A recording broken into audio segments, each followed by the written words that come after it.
One of the biggest questions in the last decade in the trading card game realm is how do you make the local game store business model work? I mean, when you have all these different, Fortnites and Halos and Netflix and all these different YouTubes and all these other different TikTok and online space that's occupying people's brains, times, and eyeballs, how do you really compete with that? Because back in the 90s, when Magic the Gathering and all these different trading card games came out, there wasn't as much competition. The internet wasn't really here yet, and you didn't have that many other things that could occupy your time with the, different gaming type of platform. Now, you have so many different types of different competitive things out there that your consumer base could do instead of playing your trading card game and buying more trading cards. And what's even more scary is that even the game companies themselves have gone digital, and the brick and mortar Game Stops and all these different gaming places have out of business. So if the freaking video game company brick and mortars have gone out of business, now what does that say with the local game store? And it's just a very interesting topic, and I really have a lot of different opinions, but I really want to focus on one right now, and that's organized play. I think Legend Story Studios has said really two things that they really want to focus on for the local game store. One, the biggest thing is marginal integrity with their booster boxes and their products. They want to make sure that they're not giving the store the shaft when they're selling their products. They want the stores to make, the 40 to 50% profit margin per box so that they're able to run their store instead of like the 20 or, maybe 15% profit margin, which there's really no meat on the bone at that point. So, that is the biggest thing. But I think another thing is organized play. I think up until this point, I really didn't understand the whole impact of organized play and how important it is and how much freaking revenue you can drive if you're really good at it as a local game store. And I'm just a normal guy in a normal room, but I have a story for you here today and I want to tell it. But before I get into that, I want to give a huge shout out to my friend Matt Heffelfinger. He is the Fab Arsenal YouTube channel. I'll put a link down below. He is starting a new local game store in the Florida area. I believe it's in Castleberry. It's called The Haven Games. He has a nice little Kickstarter, and I'll put a link down below to that. There's like 2 days left on the Kickstarter for people to donate to that endeavor. I backed him at like the $300 slot. It's cool. Apparently he's gonna engrave my name and like into a chair and onto a table for all time. I think that's really cool for the backers that signed up. It's gonna be engraved in the store, so that's really neat. It's really mainly donations, but honestly, Matt has just been an awesome friend over the last year, man. Like, I've had him on my channel multiple times. I've done a lot of buys from him from his store.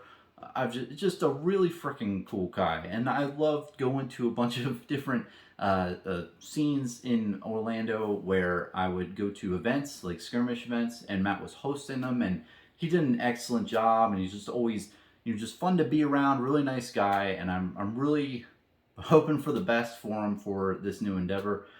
He didn't tell me to make this. I just want to make it because I'm really rooting for him, and I think it's going to be a really cool place to hang out and play Flesh and Blood. I can't wait to see it all put together. And he posted a picture last night, I believe, of like the wall that he painted, and it looked really cool in the game store, and he has his desk, and it's just a really exciting time, and I think it's going to be awesome. And he's starting it with James Lockwood, who's also another guy I've messaged a lot. I really wanted to meet James. I haven't met him yet, so I'll definitely meet him in the game store probably soon. We've just haven't met up in person. I'm just incredibly busy. I haven't gotten the time to get out and meet people as much, but just a really great endeavor. If you're interested in doing that, I'll put a link down below. But really cool guy and really cool thing to see. You don't see too many local game stores popping up, especially ones that you really know the person in the community. That they're just trying to make the community a better place. So I just wanted to give a huge shout out to that before I got into this topic. Now, getting into this topic, I think this really relates great into Matt's local game store. The whole purpose in the video, and he's talking about his new game store, the Haven Games, is that they're focused around organized play. And organized play is the big buzzword for this entire video. I think that there's a lot of money in organized play. And let me take you back to all the way back to 2020, Skirmish Season 1. And it's a really interesting event that unfolded. Apparently, Legend Story Studios, for the first Skirmish season, if you remember, they had the cold foil heroes that they were giving out as participation prizes for their online skirmish events. So that means 50 people sign up, Legend Story Studios does a drawing, maybe like 10 out of those 50 people win, or 5 out of those 50 people win, and then Channel Fireball would send in the mail everyone their cold foil hero. And what was crazy, man, is the cold foil hero back in the day was like $500 or $700 a pop, and they still maintain that price to this day. I mean, they've probably decreased a good amount in recent times, but it held for quite a bit. And it was a very rare card for Skirmish Season 1. So as you can imagine, people just wanted to sign up for as many events as you could. And all you had to do is play about like 2 or 3 different games, and then you could drop from the tournament and you'd still be entered to win. So what does that entail, and what did that do? That means a random local game store who sells for Flesh and Blood can do a skirmish event, right? They host it. They pay one kid like a booster box or 2 booster boxes to just host the event. And then during the event, let's say they had 50 people sign up for $30 a pop. Well, that's 30 times 50. And that's a big number. I believe that that's $1,500 off the top of my head. So this local game store is getting $1,500 just for one employee to host an online event, and literally Legend Story Studios took care of all the participation prizes. And the game stores, from my experience, I saw were really kind, and they were, you know what, we're gonna put a couple booster boxes in the prize pool. We're gonna send more stuff, but they don't even have to do that, and some of them didn't. And I don't blame them. But what I think was really crazy is you had some game stores just like, wait a minute, multiplication is interesting. I like this idea.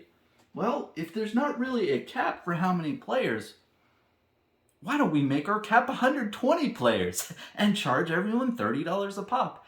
And it just got nuts if you did the math and you kind of thought, wait a minute, this store is getting $3,000 for an online tournament for one day. And if you think about it, think about how much product they would have to sell to make that $3,000. Now, what you don't understand is, or you may understand, I don't want to assume here, the booster boxes, Crucible War up there. Let's say a local game store pays for 50 and sells it for, I don't know, 80, right, at the time. Well, then they're making like a $30 profit margin, but you have all these taxes and fees and all these other things.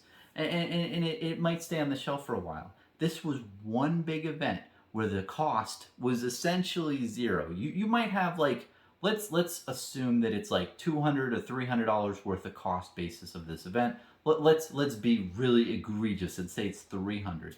And then you have like a event where you have even 50 players, right? So you're getting $1,500.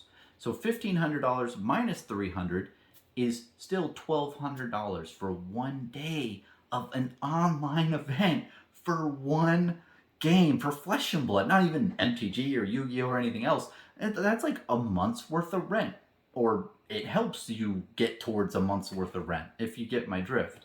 So the point of what I'm saying is that I think organized play is a very important thing for local game stores to maintain and to just drive in their communities and get people to do these different events. And I think when game stores saw this, I think it was really an eye-opening moment for them. Like, whoa, like, this is money.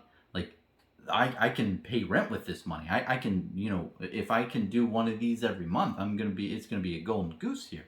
And I think if you think about the Armory Kits on a microcosm level, I feel like the Armory Kits are supposed to do this in like micro segments. It's not supposed to be like some huge big payout, but it's supposed to be like, okay, here's prize support. So you give to your players. The players are, paying entry fee for, the different events during the month, and that's going straight to the store and, going straight to them. So all in all, man, I think that Flesh and Blood and Legend Story Studios knows this. They know that the way that people play Flesh and Blood in person, and the way that people play, or people come together in the common language of playing great games, is in the local game store. And local game stores, to facilitate this, need to hold organized play. But not only do they need to hold organized play, but organized play needs to, pay the bills. Organized play needs to make money. And the way you do that is provide different prize support for the stores, and give them that so that more people want to flock in droves. Just like the Skirmish Season 1. Because the cold foil heroes were so desirable, you had so many people smash their fingers into their keyboards trying to, apply to every single one that they could, that caused so many people to attend and just pay their $30 fee. When you did the multiplication, it made sense for the stores. And I think you're going to see that going forward. You have all these big type of events like the Road to Nationals and the Pro Tour and all these other different events. When they are at stores, do the math yourself. Count all the different people and say, okay, if I'm paying $20 and there's 50 people here, oh, that's a lot of money to the game store. And especially if it's not a sealed event, if it's where you're bringing your own cards to the event, and you do that versus playing sealed where the store is providing you cards, then the stores are getting a lot more money out of this situation, which is a good thing, which is good. I think local game stores should get compensated for the space and the service that they're providing. It's really gaming as a service. If I could retitle this whole video, when you think about the whole software as a service bullshit, think about gaming as a service. That would be a way more applicable title for this whole video, and maybe I'll revamp it to that, or maybe I'll just keep it for you guys at the end who actually listen to me ramble on this long. But overall, I think organized play is a very big revenue stream that game stores should consider when just figuring out how to pay the rent and how to make money. I think there's a lot of money in it. And I think it has a negative connotation, because when I think local game stores think about organized play, and I want to preface this, I'm just a normal guy in a normal room. I've never ran a local game store, so I don't really know this shit. But I think when someone comes to them and says, hey, do you want to do organized play for this new trading card game, it might be standoffish. Because then the game store manager is going to be like, oh, well, I have to train an employee to learn this game and judge it. And, there's so much time and energy and just crap that you have to go through. If you're not passionate about it, it is crap. And you don't want to learn all the rules and all the different things and figure out how to do the organized play, especially if the game fizzles out and goes nowhere. So there's a lot of different time and labor in new games and different organized play events to actually host the frickin' thing.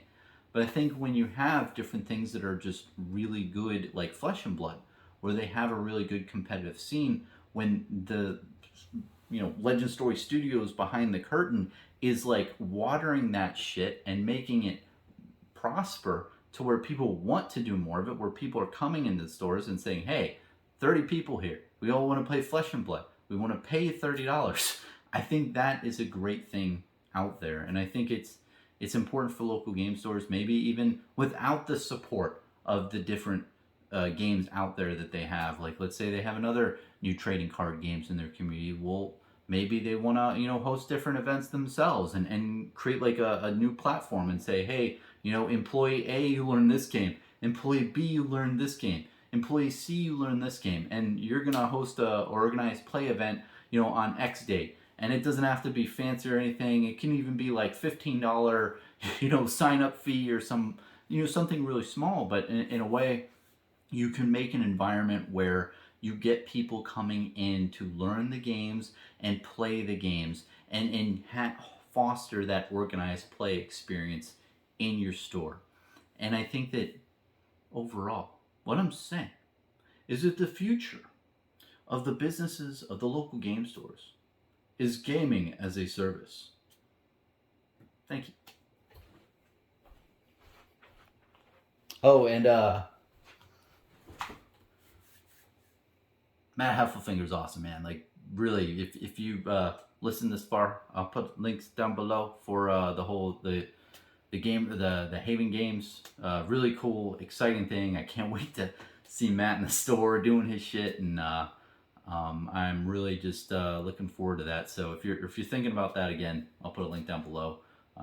Wish him the best. Thanks, guys.